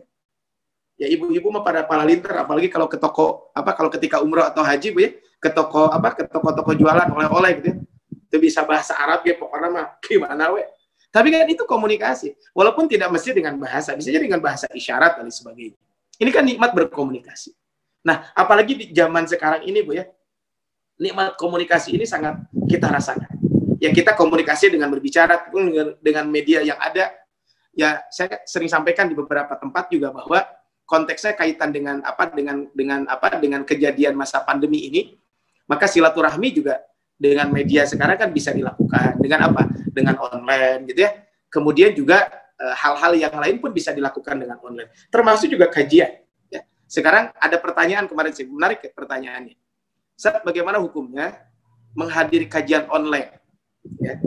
Seperti sekarang ini kan kita online, live streaming. Ya, melalui media Zoom atau Google Meet, atau kita nonton live streaming di YouTube dan sebagainya. Bagaimana hukum menghadiri kajian seperti itu? Apakah sama dengan kita hadir, mungkin biasa ibu-ibu hadir di majelis taklim Masjid Al-Mujahadah? Apakah sama? Para ulama kita menjelaskan, ibu rahmat Allah Subhanahu wa taala, maka insya Allah pahalanya sama. Kenapa? Karena memang di masa seperti ini kan kita belum boleh kumpul-kumpul dulu, ya. Apalagi mungkin banyak juga di antara ibu-ibu di sini yang punya bayi dan sebagainya. Termasuk saya juga di rumah. Makanya saya di rumah sekarang biasanya dulu ada pengajian rutin, ya, sepekan 2 kali lah di rumah. Remako dari RW, saya tinggal di RW 6, dari RW 8 suka ada ke sini dan teman-teman lain. Tapi sekarang saya off-kan dulu. Dalam konteks off itu tidak di rumah, gitu, ya. Tapi ya kita kadang melalui online kita lakukan seperti ini. Nah, bagaimana? Itu kan dibolehkan. Dan ini nikmat berkomunikasi. Makanya kata Allah, khalaqal insan 'allamahul bayan. Maka di dalam surat Ar-Rum ayat ke-22 disebutkan kaitan dengan nikmat komunikasi itu adalah wa min ayatihi khalqus samawati wal ardh. Ini kan surat Ar-Rum ini kita sering tahunya surat Ar-Rum itu ayat 21, ya, karena ada di surat undangan. Nah, di ayat 22 aja coba lihat. Wa min ayatihi khalqus samawati wal ardh.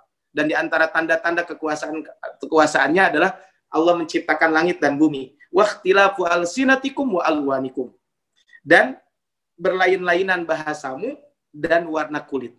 Ini kan berlainan bahasa, tapi kita masih bisa berkomunikasi. Makanya kita alhamdulillah tinggal di negara kesatuan Republik Indonesia dengan berbagai macam ratusan bahasa. Tapi kita bisa disatukan dengan bahasa Indonesia. Ini menunjukkan bahwa kalau kita berbicara tentang ini, maka bahasa ini juga sangat penting buat kita semua. Jadi nikmat yang kedua adalah nikmat berkomunikasi. Kemudian yang ketiga, nikmat hidup bersama alam. Nah, bayangkan, Bu, ya, kalau kita bisa membayangkan gimana kalau alam di sekeliling kita ini tidak bisa hidup bersama kita. Mungkin ibu-ibu yang pernah naik kapal laut, pernah naik kapal udara, pernah naik kendaraan darat, gitu ya. Ini kan tiga jenis kendaraan yang kita kendarai.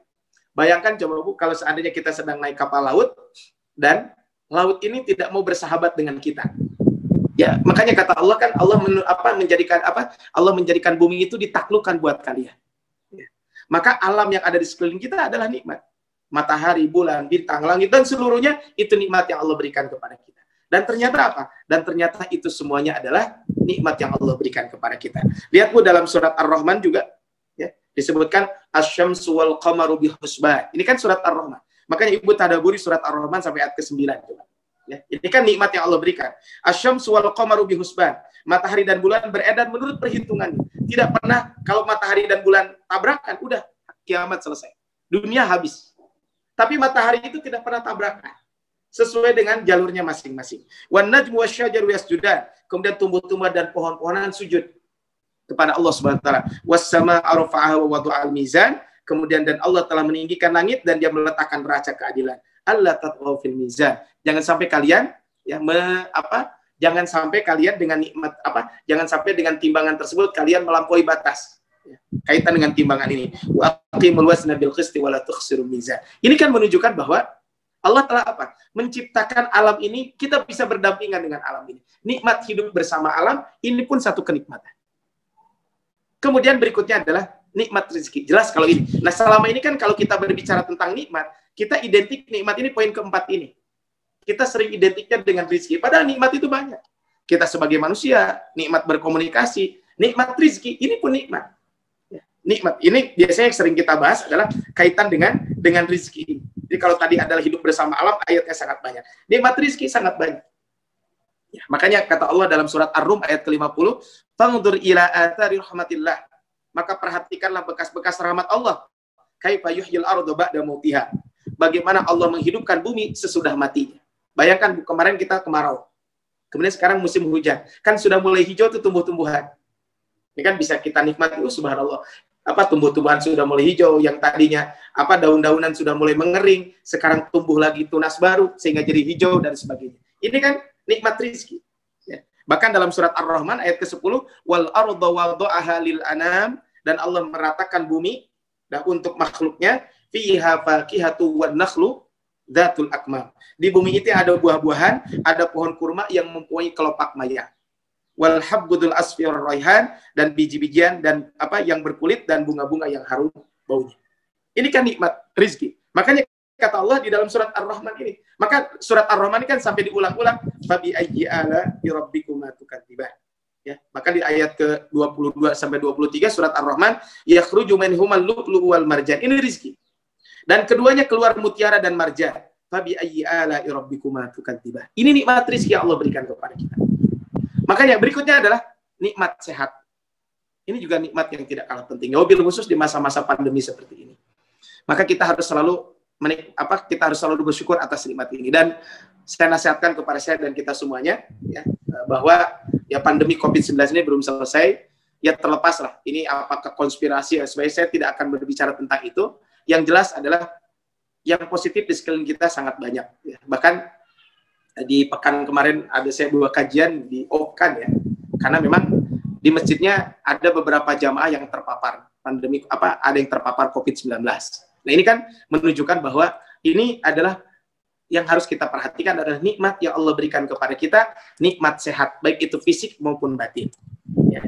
Makanya kata Allah di dalam surat Asy-Syu'ara ayat ke-79 dan 80, "Walladzi huwa yut'imun wa yasqin," dan Tuhanku yang memberi makan dan minum kepadaku, wa idza maridtu fa huwa yashfin, dan apabila aku sakit maka Allah lah yang menyembuhkan. Ini nikmat yang Allah berikan. Makanya alhamdulillahirabbil alamin, kita selalu bersyukur ya atas segala capaian yang ada ya. Kita selalu bersyukur atas segala ya capaian yang telah kita lakukan. Maka ketika ini bisa kita lakukan, maka ini akan menjadi satu hal kebaikan buat kita. Kemudian berikutnya Bu, nikmat Al-Qur'an. Ini juga nikmat yang Allah berikan kepada kita semuanya. Bahkan ya di dalam ayatnya Ar-Rahman 'allamal Qur'an. Ini kan jelas surat Ar-Rahman. Segala Allah yang Maha Pemurah yang telah mengajarkan kepada kita Al-Qur'an. Jelas ini adalah nikmat Al-Qur'an. Kemudian lihat berikutnya Bu. Nikmat berikutnya adalah yang Allah sampaikan di sini adalah nikmat kita mohon maaf ini bukan nikmat bukan menjadi doa ya. Ini nikmat berdoa. Maksudnya ini ya, bukan menjadi doa. Jadi nikmat kita berdoa. Jadi kalau kita berbicara tentang ini, kita berdoa pun ini menjadi satu kenikmatan. Kenapa? Karena doa ini tidak semua orang bisa berdoa kepada Allah Subhanahu wa taala. Maka ketika kita bisa berdoa, itu pun salah satu nikmat. Kemudian berikutnya, Bu, ini yang harus selalu kita syukuri juga adalah nikmat hidup berpasang-pasangan. Makanya kan doa kita, Rabbana hablana min azwajina wa dzurriyyatina qurrata a'yun waj'alna lil muttaqina imama. Ini doa yang selalu kita panjatkan. Makanya ibu rahmat Allah Subhanahu wa taala, kita penting yang namanya selalu apa? Mensyukuri nikmat ini. Nikmat kita berpasang-pasangan, ya. Wabil khusus adalah ya tadi pasangan kita adalah mungkin dalam surat Ar-Rum ayat 21, ini sering di dalam undangan pernikahan tuh ada.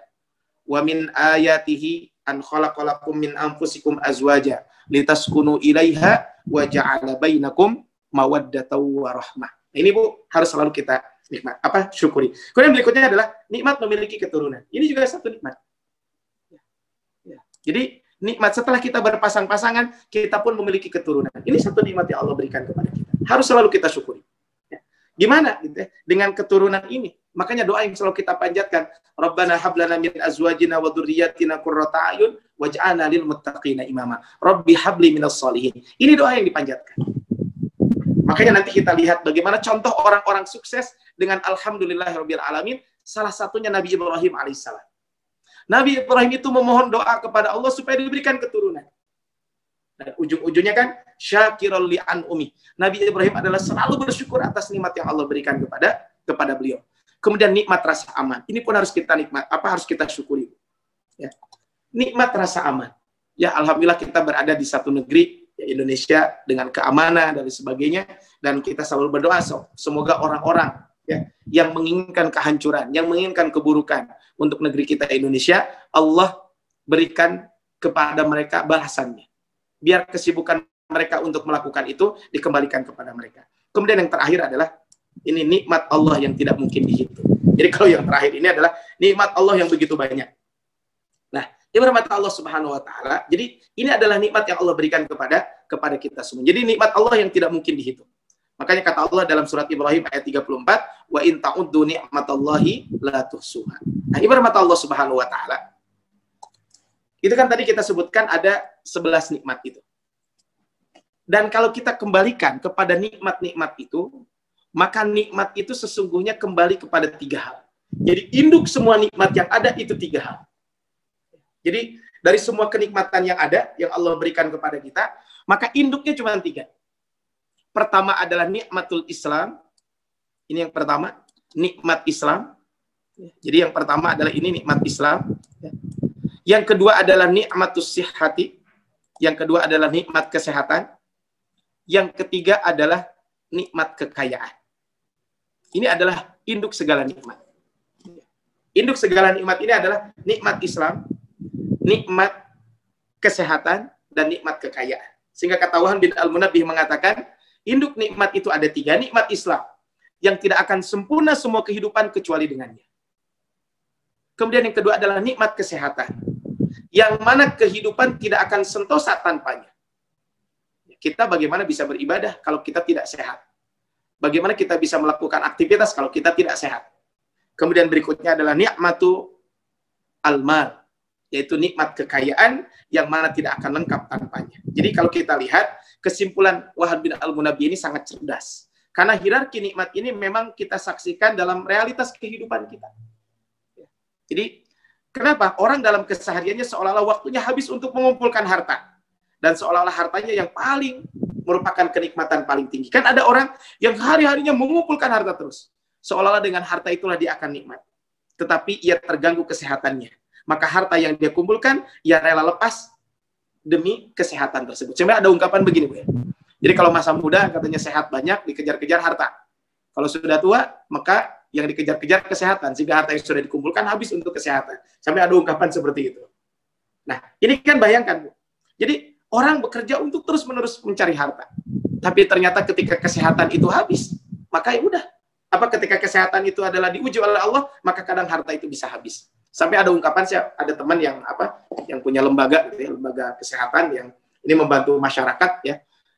Kata beliau, ya betapa banyak itu orang-orang yang punten jatuh miskin dengan kesehatan. Misalnya karena sakit gitu ya, akhirnya dia mengeluarkan uang begitu banyak, ratusan juta. Mungkin kita pernah dengar seorang artis yang sampai ratusan juta, bahkan miliaran gitu ya, untuk pengobatan dirinya. Nah, kemudian berikutnya, kemudian kita juga menyaksikan betapa banyak orang yang tidak terpuaskan batinnya dengan kekayaan dan kesehatan, dia persembahkan diri dan hartanya untuk berkhidmat kepada agama, karena disinilah kebahagiaan hakiki yang akan dirasakan. Kebahagiaan agama inilah.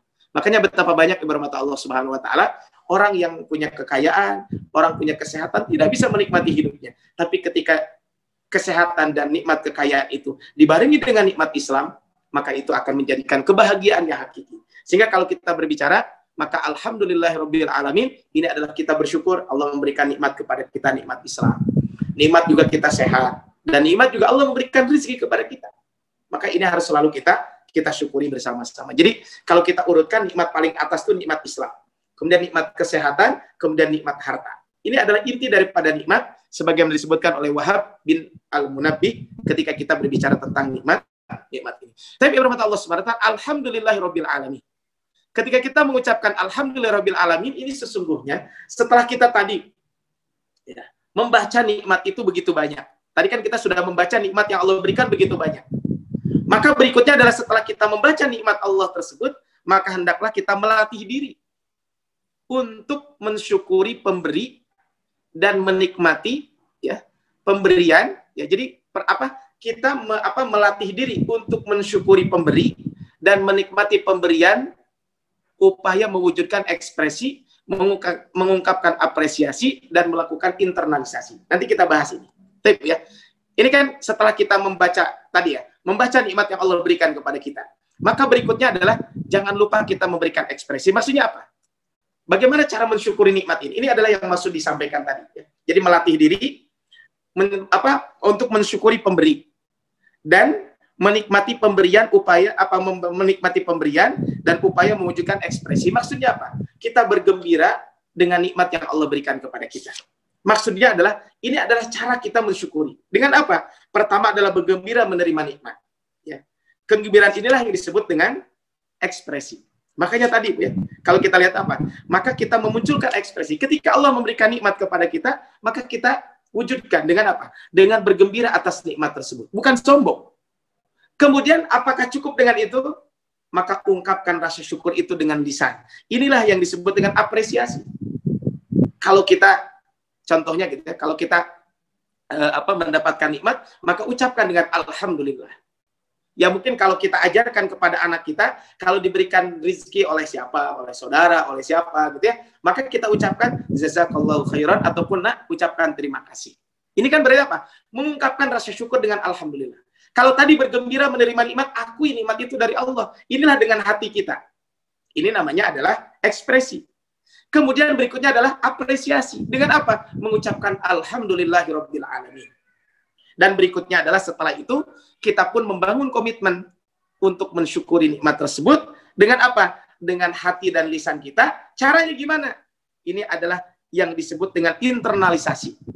Jadi kita setelah tadi mengucapkan alhamdulillah, maka kita komitmen hati dan lisan kita untuk mensyukuri. Sehingga bagaimana caranya? Gunakan nikmat tersebut untuk sesuai dengan keinginan pemberi nikmat tersebut, yaitu dengan beribadah kepada Allah Subhanahu wa taala. Jadi kalau kita mensyukuri nikmat begini, jadi kita bergembira, akui nikmat itu dari Allah, ucapkan alhamdulillah, bangun komitmen untuk menjalankan perintah Allah dan Rasul-Nya. Kemudian setelah itu kita gunakan dan kembangkan nikmat sesuai dengan pemberian yang Allah berikan kepada kita semuanya. Makanya salah satu doa yang diajarkan oleh Allah Subhanahu wa taala, ini doa yang diajarkan oleh Rasulullah SAW, mohon maaf.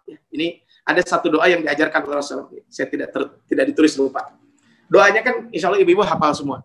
Doanya adalah Allahumma a'inni ala dzikrika wa syukrika wa husni ibadatika. Ini kan doa yang diajarkan oleh siapa? Oleh Rasulullah SAW. Kita disuruh apa? Allahumma a'inni ala dzikrika wa syukrika wa husni ibadatika. Nah, Ibu coba bayangkan. Ibu baca doa ini dalam kehidupan kita sehari-hari. Kita selalu membaca, ya Allah, tolonglah aku supaya aku selalu mengingat-Mu, bersyukur atas nikmat-Mu. Kemudian juga, dan baik dalam beribadah kepadamu. Kenapa? Karena inilah dalam surat Al-A'raf ayat 16-17, setan itu selalu menggoda kita. Sehingga kita perlu memohon pertolongan kepada Allah Subhanahu wa taala. Sehingga bagaimana tadi Bu ya, setelah tadi kita tahu bagaimana mensyukuri nikmat tersebut, maka supaya kita ya, menghadirkan nikmat dalam dalam jiwa kita, maka pertama kita harus mengenal Allah.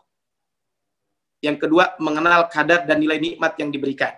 Kemudian memandu hadirnya nikmat dengan melaksanakan amal dan doa. Nah, inilah mungkin yang dibahas di dalam alhamdulillahirabbil alamin ini yang terakhir adalah bagaimana kita selalu berdoa kepada Allah Subhanahu wa taala. Makanya syukur ini, nah kita selalu berdoa. Makanya berahmat Allah Subhanahu wa taala. Kalau kita berbicara tentang tentang doa ini, maka kita berdoa kepada Allah Subhanahu wa taala. Bagaimana doanya? Dalam segala aktivitas kita membaca doa. Alhamdulillahirabbil alamin. Makanya kalau kita mau bangun tidur, alhamdulillahilladzi ahyana ba'da ma amatana wa ilaihin nusyur. Kemudian kalau kita keluar dari toilet, alhamdulillahilladzi adhaba 'annil adza wa afani, dan seterusnya. Ini kan menunjukkan bahwa dengan nikmat itu kita mensyukuri dengan apa? Dengan mengucapkan alhamdulillah, dan itu diucapkan dalam kehidupan kita sehari-hari. Nah, ibarat Allah Subhanahu wa taala, ternyata syukur itu adalah akan membawa kita kepada kesuksesan. Kan syukur artinya membaca. Syukur artinya mengapresiasi. Tadi dengan mengucapkan alhamdulillah. Syukur juga menginternalisasi. Dan syukur juga adalah memanfaatkan dan mengembangkan setiap nikmat yang ada. Ini adalah kalau kita berbicara tentang syukur. Jadi, kalau kita berbicara tentang syukur, maka syukur itu pasti kunci kesuksesan. Kenapa? Karena dengan syukur itu kita membaca nikmat Allah. Kita apresiasi yang memberikan nikmat tersebut. Kita niatkan dan kita baca nikmat tersebut dan kita kembangkan untuk melakukan kebaikan-kebaikan. Kemudian adalah syukur juga artinya apa? Artinya adalah pekerjaan dari capaian terakhir. Jadi kalau kita bersyukur, maka kita harus harus mengucapkan bahwa dengan kita bersyukur berarti apa? Kita ini adalah memulai pekerjaan dari capaian terakhir. Ini adalah kalau kita bersyukur. Makanya ibarat Allah Subhanahu wa taala, kan kemarin anak-anak kita baru selesai ujian ya. Maka selesai ujian ini, apapun yang dicapai oleh anak kita, kita syukuri. Suami bekerja, mungkin di masa pandemi ini macam-macam Bu ya. Ada yang pekerjaannya WFH, mungkin punten ya. Ada yang secara finansial juga mungkin ya dikurangi dan sebagainya. Tapi kita syukuri. Maka kalau kita bersyukur adalah sesungguhnya memulai pekerjaan dari capaian terakhir. Makanya Allah mengungkapkan, jangan seperti seorang perempuan yang sudah memintal benang, kemudian benang tersebut diacak-acak lagi. Syukur juga adalah mengakui dan menghargai karya orang lain. Sehingga ibarat Allah Subhanahu wa taala, ketika kita bersyukur kepada nikmat yang Allah berikan kepada kita, maka sesungguhnya adalah secara tidak langsung kita pun menghargai apa yang telah karya orang lain. Tapi sebagai kaitan dengan bab ini adalah kalau kita berbicara tentang syukur ini, coba lihat di sini. Siapa kira-kira orang yang sukses dengan jalan bersyukur ini? Lihat Nabi Ibrahim. Ini adalah kalau kita berbicara tentang syukur ini. Maka kalau kita berbicara tentang ini, Nabi Ibrahim adalah pribadi yang sukses. Dari mana? Karena beliau selalu bersyukur. Ya. Makanya Nabi Ibrahim alaihissalam kan meminta anak, kemudian disiapkan tempat yang baik dan sebagainya. Tapi disebutkan kata Allah, syakirun li an'umi. Nabi Sulaiman, kita tahu bagaimana Nabi Sulaiman adalah pribadi yang selalu bersyukur. Sehingga dengan kekayaan yang begitu banyak, beliau mengatakan, Rabbi auzi'ni an ashkura ni'mataka allati an'amta 'alayya wa 'ala walidayya wa an a'mala salihan tardah. Kemudian Rasulullah sallallahu alaihi wasallam, maka ini pun sama. Beliau adalah pribadi yang bersyukur. Sehingga ibarat Allah Subhanahu wa taala, dengan kita bersyukur, maka akan membuahkan nikmat baru. La in syakartum la azidannakum wa la in kafartum inna adzabi lasyadid. Ini baru ayat kedua ya. Saya mungkin sampai bahas ayat ketiga saja. Nanti kita buka sesi tanya jawab. Nah, yang ketiga, Bu, setelah kita membaca tadi ya, Bismillahirrahmanirrahim, mulai segala pekerjaan dengan Bismillah. Yang kedua, kita syukuri setiap capaian yang kita miliki. Yang ketiga, ini yang paling penting di masa pandemi ini, adalah kita selalu berpikir positif terhadap Allah Subhanahu wa taala. Kita harus selalu berpikir positif. Kenapa ibarat Allah Subhanahu wa taala? Kita harus selalu berpikir positif. Bayangkan, Bu, ya, di masa-masa seperti ini, biasa kita mungkin beraktivitas. Di akhir tahun biasanya di akhir tahun ini kita jalan-jalan dan sebagainya. Bahkan mungkin ini kan sudah kita tidak terasa sudah hampir 9 bulan ya, menjelang 10 bulan kondisi seperti ini. Maka kita harus selalu berpikir positif kepada Allah Subhanahu wa taala. Kenapa? Karena kalau kita lihat di sini adalah Ar-Rahmanir Rahim. Ayatnya jelas. Ar-Rahmanir Rahim. Ya. Ar-Rahmanir Rahim ini kalau kita berbicara tentang Ar-Rahmanir Rahim, maka ya sebenarnya dengan ayat ini, ya, mudah-mudahan dengan membahas ayat ini, sebenarnya yang pertama adalah kita memiliki cara pandang positif terhadap realitas kehidupan. Jadi kita harus apa? Kalau kita membahas ayat ini, maka kita harus selalu memiliki pandangan positif. Realitas kehidupan kita harus selalu memiliki pandangan positif. Yang kedua, merasa selalu diperhatikan oleh Allah dalam setiap situasi dan kondisi apapun. Yang ketiga, kita tidak akan goyah menghadapi persoalan hidup. Dan yang berikutnya adalah terakhir adalah tentu kita selalu empati dengan sesama. Ini adalah harapan sebenarnya dari ayat ini. Mudah-mudahan kita memiliki sifat ini. Sifat ini mungkin memang sifat yang sangat penting, apalagi di masa-masa seperti ini. Kita sangat diuji dengan masa seperti ini, dan kita bisa buktikan. Nah, makanya coba lihat, Bu, Ar-Rahmanir Rahim. Saya tidak akan membahas tentang ini, tentang mana Ar-Rahman. Saya tidak akan bahas ini. Mana Ar-Rahman ini sangat banyak, ya. Nanti mungkin materinya bisa saya sampaikan. Cuman kalau kita lihat di sini adalah makna Ar-Rahman itu kan, Ar-Rahmanir Rahim itu kan banyak. Ya. Tapi saya akan membahas justru adalah di sini. Sifat Rahman dan Rahim itu selalu terdepan. Ini yang harus kita perhatikan. Bahwa Ar-Rahmanir Rahim ini adalah maksudnya Allah selalu mendahulukan sifat kasih sayangnya kepada kita. Cuman kadang kitanya saja mungkin yang tidak sabaran. Makanya tadi kalau kita sampaikan di awal bahwa dengan membahas surat ini kita selalu memiliki pandangan positif terhadap realitas kehidupan yang ada. Kenapa? Karena Allah itu memiliki sifat Rahman dan Rahim. Ibu rahmat Allah Subhanahu wa taala, mungkin kita sebagai umat Islam di hari-hari ini merasa bahwa umat Islam itu kok termarginalkan gitu ya. Kita menjadi masyarakat yang mayoritas tapi seolah-olah minoritas. Ketika umat Islam melakukan ini seolah-olah makar dan sebagainya. Maka tapi kita yakin Ar-Rahmanir Rahim. Allah itu adalah maha sifat Rahman dan Rahim. Ini harus kita kedepankan. Lihat Bu di dalam Al-Qur'an. Coba ya di dalam surat Al-An'am ayat ke-12. Kul liman ma fis samawati wal ard. Katakan, kepunyaan siapa langit dan bumi? Kul lillah. Katakanlah semuanya milik Allah. Kataba ala nafsihir rahmat. Ini yang jadi pembahasan kita. Ya. Allah telah menetapkan atas dirinya kasih sayang. Jadi apa yang ditimpakan kepada kita itu kasih sayang Allah kepada kita. Makanya sifat Rahman dan Rahimnya Allah itu selalu terdepan. Ibu rahmat Allah SWT, mungkin ayat ini sering kita baca. Dan mayoritas kita mungkin hafal surat ini. Surat Al-Hasyr ayat ke-22. Wallahu alladzi la ilaha illa huwa alimul ghaibi wasyahadah. Di sini Allah yang Maha tahu terhadap yang gaib, yang nampak. Di sini huwar rahmanur rahim. Allah itu Maha pengasih lagi Maha penyayang. Makanya bermata Allah Subhanahu wa taala berarti apa? Berarti ya kita harus menghadirkan di dalam lubuk hati kita bahwa Allah itu selalu mengedepankan kasih sayangnya kepada kita. Sehingga ketika ini dilakukan, kita akan selalu optimis. Nah, tetapi bukan berarti bahwa kasih sayang itu bahwa kalau berbicara tentang kasih sayang, oh berarti lembut. Enggak. Ibu sayang sama anak kita. Ibu juga sayang sama suami. Saya juga sebagai suami, sayang juga kepada anak. Sayang juga kepada istri. Tapi bukan berarti kasih sayang itu tanpa ketegasan. Beda ya, kasih sayang dengan ketegasan. Ibu ketika sayang sama anak, iya. Ketika anak tidak sholat, ibu tegur. Bahkan mungkin ada reward dan punishment. Itu kan bagian daripada kasih sayang juga. Ya, contohnya, ketika ibu punya anak usia SD kelas 1, kenapa tidak diberikan motor? Bukan ibu tidak sayang, tapi belum waktunya saya memberikan motor kepada anak itu. Sehingga apa? Sehingga dengan ketegasan belum boleh dulu. Mungkin bisa jadi di antara ibu-ibu di sini, anaknya dipesantrenkan. Apakah ibu tidak sayang ketika kita memasukkan anak ke pondok pesantren? Kita sayang sama anak kita. Tapi ketika dimasukkan ke pesantren, maksudnya apa? Ya supaya anak kita terdidik dengan baik. Dan kita tegas untuk itu. Nah, makanya bukan berarti sifat kasih sayang itu tidak ada ketegasan. Makanya Allah betul kasih sayang. Tapi nanti di hari kiamat, Allah juga syadidul iqab. Ingat, Allah juga adalah maha keras siksanya. Makanya kalau kita berbicara tentang Rasulullah, Muhammadur Rasulullah. Muhammad itu utusan Allah. Walladzina ma'u asyiddau 'alal kuffar ruhamau bainahum. Coba lihat di sini. Muhammad itu utusan Allah. Orang yang bersama Rasul itu adalah apa?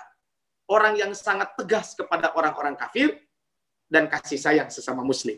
Artinya bahwa apa? Kasih sayang ini bukan berarti meninggalkan ketegasan. Nah, ini yang mungkin yang jadi perhatian kita adalah kaitan dengan nikmat ini. Ketika kita tahu bahwa Allah tuh maha kasih sayang kepada kita. Dan kita harus memahami bahwa keputusan Allah tidak bisa diganggu-gugat. Ini yang harus dipahami. Keputusan Allah sekali lagi adalah tidak bisa diganggu-gugat. Ketika Allah memutuskan sesuatu, tidak bisa kita ganggu-gugat. Dan itu adalah bagian dari kasih sayang Allah kepada kita. Ma yaftahillahu lin-nasi min rahmatin fala mumsika laha. Apa saja yang Allah anugerahkan kepada manusia dari rahmatnya, fala mumsika laha. Tidak ada yang bisa mencegahnya. Wa ma yumsik, dan apa yang dicegah, fala mursila lahu. Maka apa yang dicegah oleh Allah, tidak ada satu orang pun yang bisa sanggup melepaskannya. Mimba dihi setelahnya. Wa huwal azizul hakim. Artinya apa? Ibarat Allah Subhanahu wa taala, kita harus meyakini ini. Allah selalu mengedepankan kasih sayang dan keputusan Allah tidak bisa diganggu-gugat. Ini sudah jelas. Ya, mungkin ibarat Allah Subhanahu wa taala bisa jadi ya. Naudzubillah min dzalik, saya punya teman gitu ya, dia selalu menjaga protokol kesehatan dan sebagainya. Protokol kesehatan dia jaga. Tapi ternyata kasih sayang Allah lain. Allah memberikan ujian kepada beliau justru terpapar COVID-19. Ini kan ini keputusan Allah. Cuman masalahnya adalah ini yang jadi pertanyaan. Bagaimana supaya kita berpikir begitulah Allah memperlakukan kita? Jadi kita selalu berpikir, bagaimana kita berpikir begitulah Allah memperlakukan kita? Maksudnya apa? Setelah kita tahu mengenal bahwa Allah itu tadi, ya, bahwa Allah yang dikedepankan kasih sayangnya. Keputusan Allah tidak bisa diganggu-gugat. Tetapi ya, setelah kita mengenal itu, nah, maksudnya gimana setelah mengenal nama-namanya dengan baik, tidak ada alasan bagi kita kecuali selalu berpikir positif. Jadi, makanya bagaimana kita berpikir, begitulah Allah memperlakukan kita. Maksudnya apa? Kita harus selalu berpikir positif. Semua kita mendambakan kebahagiaan. Tidak ada satu orang pun yang tidak ingin bahagia. Ada yang tidak ingin bahagia? Tidak mungkin. Semuanya ingin kebahagiaan. Cuman masalahnya, saat kebahagiaan menghampiri kita, maka kita akan selalu berpikir positif. Wah, Allah pasti Ar-Rahmanir Rahim. Ini kan sudah pasti, Bu. Ketika Allah memberikan nikmat kepada kita, pasti kita mengatakan Allah Ar-Rahmanir Rahim. Coba, Bu, ketika Allah menguji kita, apakah kita tetap dalam keadaan seperti ini atau tidak? Maka disinilah kita selalu berpikir positif kepada Allah Subhanahu wa taala. Lihat surat Al-Fajr, Bu. Kan di sini ada orang mengatakan fa'amal insa idza mabtalahu rabbuhu fa'akramahu wa na'amahu. Ada orang yang diuji oleh Allah. Ujiannya apa? Ujiannya satu. Diberikan nikmat dan dimuliakan. Orang ini pasti mengatakan fayaqulu rabbi akraman. Oh, Allah sedang memuliakan saya. Orang pasti akan mengatakan Ar-Rahmanir Rahim. Alhamdulillahirabbil alamin. Tapi coba, wa amma idza mabtalahu faqaddaru alaihi rizqah. Coba, ujian itu diganti. Ujiannya adalah disempitkan rezekinya. Apakah dia tetap akan beriman atau tidak? Apakah dia akan tetap mengatakan Ar-Rahmanir Rahim atau tidak? Nah, inilah pembahasan kita adalah Ar-Rahmanir Rahim harus ada dalam diri kita. Kita selalu berpikir positif. Tadi sekali lagi, kalau kita diberikan nikmat pasti kita mengatakan, oh iya Allah Ar-Rahmanir Rahim. Tapi ketika diuji, kira-kira kita masih mengatakan Ar-Rahmanir Rahim atau tidak? Nah, ini adalah, makanya sekarang pertanyaannya adalah bagaimana ya supaya kita selalu berpikir positif. Nah, inilah mungkin langkah-langkah yang harus kita lakukan. Jadi, bagaimana supaya kita selalu berpikir positif? Ya tadi, kalau kita diberikan nikmat, pasti kita berpikir positif. Tapi coba kalau kita diuji, kita berpikir positif atau tidak? Nah, ini mungkin yang dibahas, apalagi di masa pandemi ini sangat penting buat kita semuanya. Pertama, Bu, coba di sini. Latih diri selalu membaca kasih sayang Allah di sekeliling kita. Jadi kalau kita ingin bagaimana langkah-langkah supaya kita selalu berpikir positif terhadap Allah, tadi kan, kalau diberikan nikmat pasti kita berpikir positif. Coba kalau diuji, kita berpikir positif, coba lihat di sini. Latih diri selalu membaca kasih sayang Allah di sekeliling kita. Lihat Bu di sini, nggak usah jauh-jauh. Yang kita lihat adalah renungkan antara kita dan makanan. Saya yakin ibu-ibu di sini masih ada yang masih punya anak kecil, Bu ya. Bagi mayoritas ini ibu-ibu paham ya, kaitan dengan hamil, kemudian menyusui dan sebagainya. Coba Bu bayangkan, ketika bayi di dalam perut makanannya dari mana? Ini kan makanan. Ketika lahir ke muka bumi, ya, si bayi tersebut kan dulu kan makannya melalui ari-ari kan.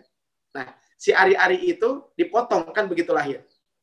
Ketika dipotong dari mana makanannya? Ternyata Allah menganugerahkan kepada bayi tersebut langsung punten bisa menyusu ke ibunya.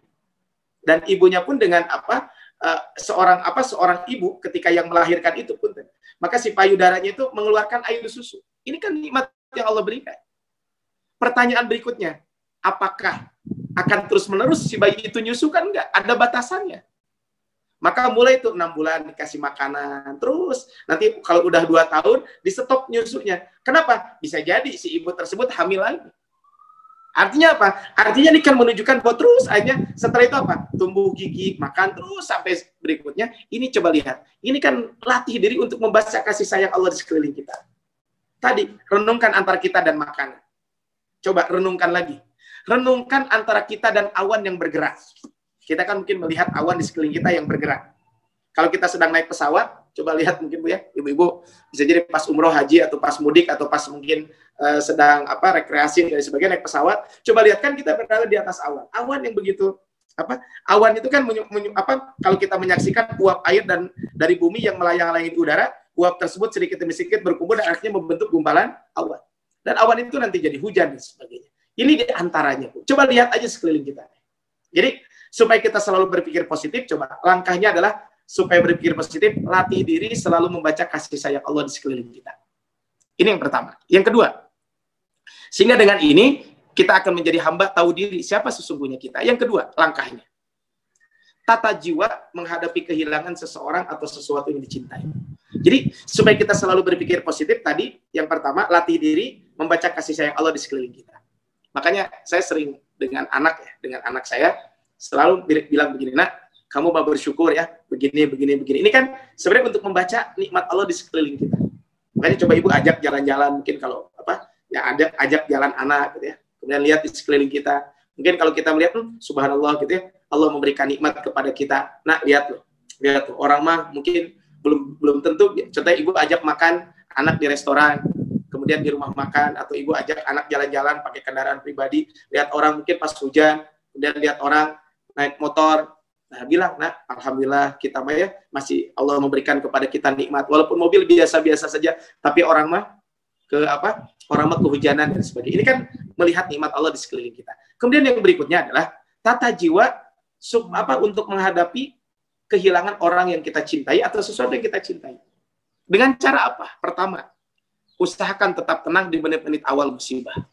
Jadi Bu, kalau kita tertimpa musibah, maka kita harus tenang. Kita harus menenangkan jiwa kita. Jangan sampai ketika menit-menit awal ini biasanya kita akan sedih dan sebagainya. Ramadan bukan Ramadan sekarang, Syawal bukan sekarang. Syawal sebelumnya itu ibu mertua saya meninggal dunia.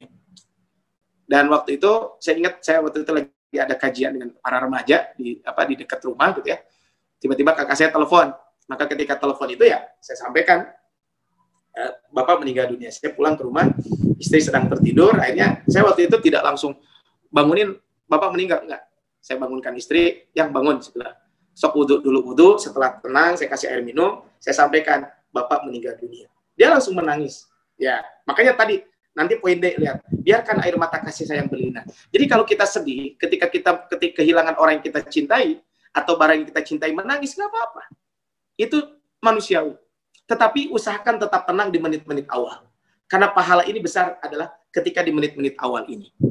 Kemudian berikutnya adalah setelah itu ucapkan innalillahi wa inna ilaihi raji'un. Maka waktu itu saya bilang ke istri saya innalillahi wa inna ilaihi raji'un.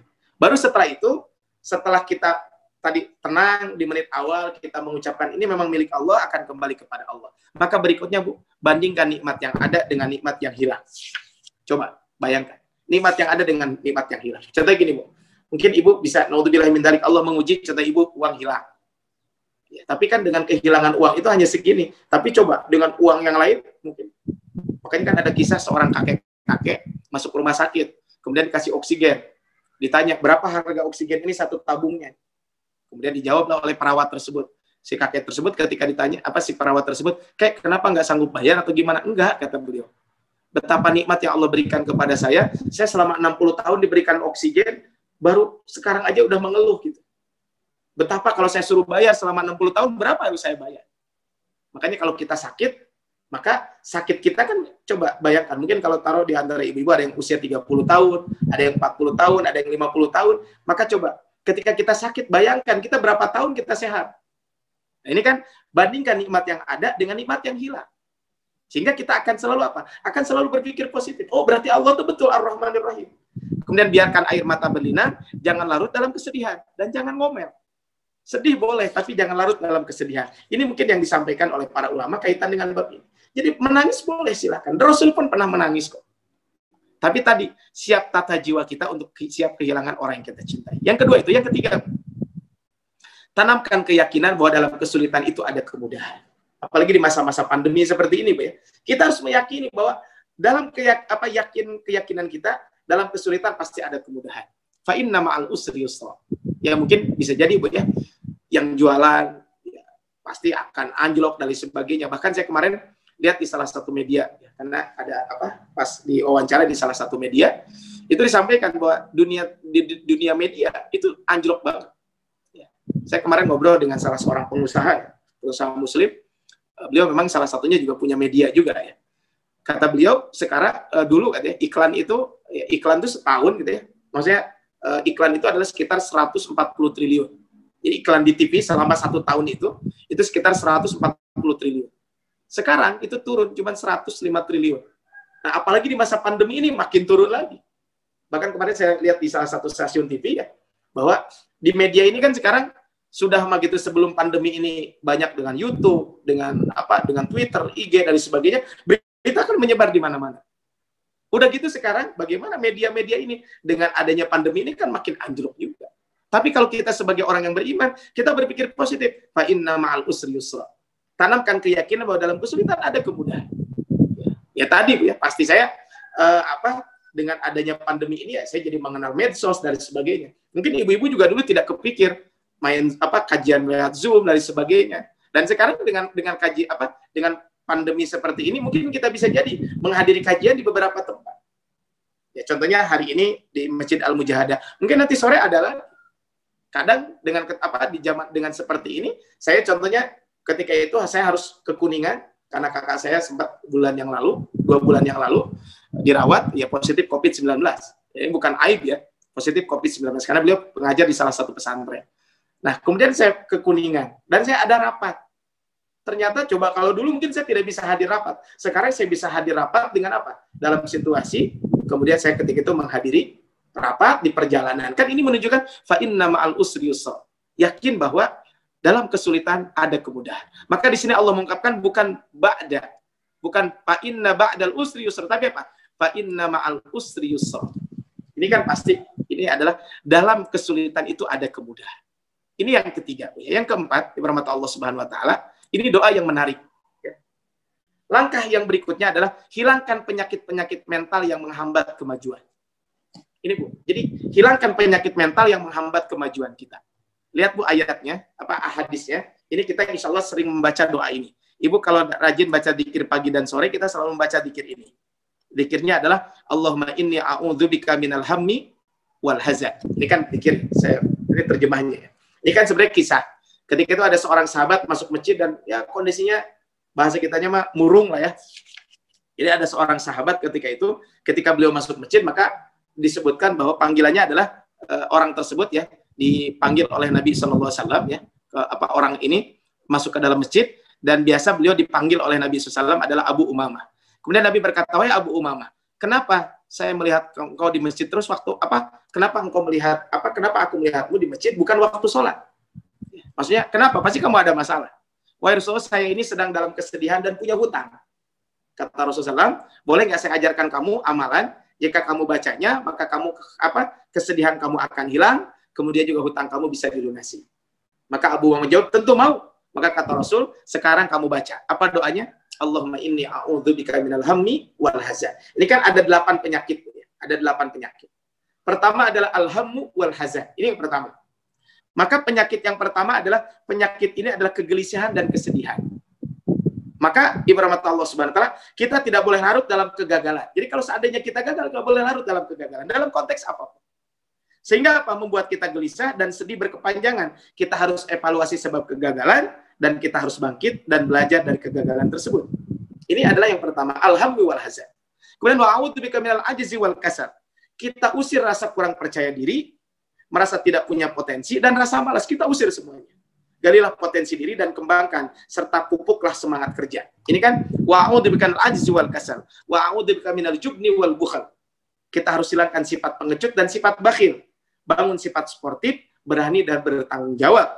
Jangan pelit untuk memberi kontribusi apa saja yang kita bisa miliki. Jadi kita harus jadi pribadi yang pemberani, bertanggung jawab, dan buang yang namanya sifat pelit. Artinya kita harus selalu berkontribusi. Dan terakhir, wa'udzubika min ghalabatid daini wa qahrir rijal. Dan ini adalah kami berlindung kepada Allah dari tertumpuknya hutang, dan kita juga berada di bawah orang-orang yang di bawah, bahasa kitanya apa? Di bawah kesewenangan orang-orang yang jahat kepada kita. Maksudnya adalah jangan biasakan hidup berhutang kecuali terpaksa, dan hindarkan berhutang dengan sistem riba. Carilah peluang-peluang untuk berusaha sehingga kita terhindar dari riba tersebut, ya. Tapi Bu ya, insyaallah. Ya, ini adalah poin yang berikutnya adalah ini poin yang keempat. Ya. Yang kelima, Bu, poin terakhir di sini adalah yang kita sampaikan di sini adalah bahwa setelah kita tadi ya kita menghilangkan penyakit tersebut, maka berikutnya adalah baca kelebihan yang kita miliki. Bila perlu libatkan orang lain, lalu minta pertolongan kepada Allah. Jadi ibarat Allah Subhanahu wa taala, kelebihan yang kita miliki pasti ada. Kalaupun tidak ada, pasti kita punya kelebihan. Kalau kita tidak bisa membaca kelebihan kita, coba libatkan orang lain untuk membaca kelebihan. Kalau saya di kantor sering sampaikan, antum punya kelebihan. Kalau tidak, mungkin maka ada tes psikologi dan sebagainya. Ini kan untuk membaca kelebihan kita. Nah, kalaupun ada kelebihan itu, kemudian sudah kita tahu ini kelebihan kita, maka lalu mintalah pertolongan kepada Allah. Nah, ketika ada kelebihan itu, kita lihat apakah kelebihan itu baik untuk agama kita, baik untuk kehidupan kita, dan baik untuk masa depan kita semuanya. Dan yang terakhir, langkah keenam adalah jangan ragu-ragu dan bertakwalah kepada Allah Subhanahu wa taala. Ibarat Allah Subhanahu wa taala, ya, ini adalah kalau kita berbicara tentang dahsyatnya berpikir positif, lihat ini pribadi-pribadi sukses karena berpikir positif kepada Allah. Lihat Nabi Ayub. Nabi Ayub kan diuji oleh Allah dengan penyakit. Penyakitnya subhanallah. Penyakitnya sangat berat. Ya, selama 7 tahun, beliau punya penyakit kulit. Ya kan disebutkan seperti itu. Sampai keluarganya meninggalkan beliau. Ya, karena tidak tahan. Istrinya meninggalkan beliau. Keluarganya meninggalkan beliau. Tapi coba Nabi Ayub gimana? Beliau memohon kepada Allah. Kata Nabi Ayub, saya malu. Karena baru 7 tahun sakit, saya sudah mengeluh. Padahal Allah memberikan nikmat lebih banyak dari itu. Maka kata Allah di dalam Al-Quran, surat Al-Anbiya ayat 83, wa ayyuba idnada rabbah. Dan Nabi Ayub ketika beliau memanggil Rabb-nya, bernyeru kepada Rabb-nya, anni massaniyad durru. Ya Allah, engkau, sesungguhnya aku telah tertimpa musibah. Aku diberikan ujian. Apa kata Allah dalam ayat ini? Apa kata Nabi Ayub? Wa anta arhamur rahimin. Dan engkau, wahai Allah, maha penyayang di antara semua penyayang. Bayangkan. Kemudian setelah itu Allah memerintahkan Nabi Ayub, injakan kakimu, dan akhirnya sembuh penyakitnya. Ini kan ini adalah Allah menginjakkan kaki ketika itu, kemudian setelah mengentakkan kaki, kemudian ada air yang keluar, diminum air tersebut dan dimandikan, sembuhlah penyakitnya. Bayangkan sederhana banget. Tapi tadi adalah berpikir positifnya. Nabi Zakaria tidak punya keturunan cukup lama. Sampai beliau berdoa, Rabbi la tadharni farda.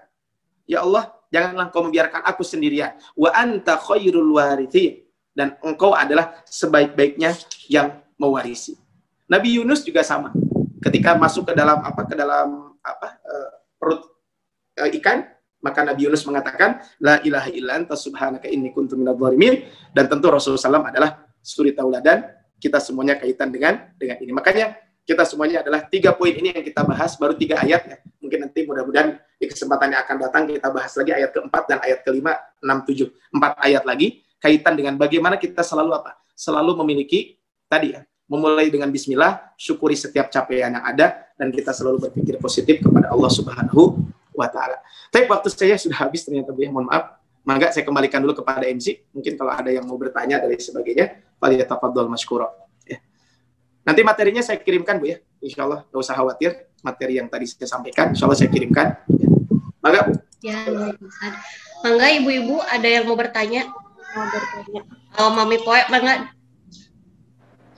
Bismillahirrahmanirrahim. Assalamualaikum warahmatullahi wabarakatuh. Boleh. Kenapa Bu Haji? Suaranya kurang kencang, Bu. Jadwal ini Zoom-nya sampai 14.30. Jadi kalau ini berarti berhenti kayaknya. Bisa diperpanjang, Bu. Kalau memang ini mah nggak apa-apa. Coba nanti ke Bu Uda, bisa nggak? Ya. Itu aja ditambahin dikit gitu ya. Nanti udah gimana? Diminta gabung lagi gitu aja, masuk lagi gitu aja. Atau enggak apa-apa, Bu, langsung itu aja sama adminnya, sama yang buat Zoom-nya ditambahin dikit. Enggak apa-apa. Tambahin, bisa ya? Bisa. Iya. Tambahin lagi katanya Buda. Iya, sebentar saya coba ya. Ya. Mangga Mami Poe. Assalamualaikum warahmatullahi wabarakatuh. Pak Ustadz, Waalaikumsalam warahmatullahi wabarakatuh. tadi kita sudah mengetahui ya keutamaan tentang surat Al-Fatihah, banyak keutamaannya. Nah, yang saya mau tanyakan yaitu itu kan keutamaan bagi orang yang masih hidup di dunia ya.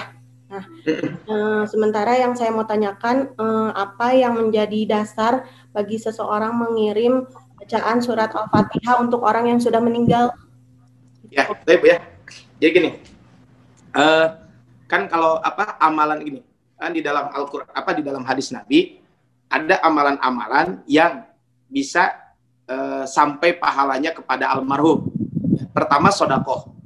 Kan kalau sodakoh kan jelas ya sampai kepada almarhum pahalanya. Jadi disebutkan di dalam sebuah hadis bahwa ada seorang sahabat yang mengatakan, ya Rasulullah, ibu saya meninggal dunia.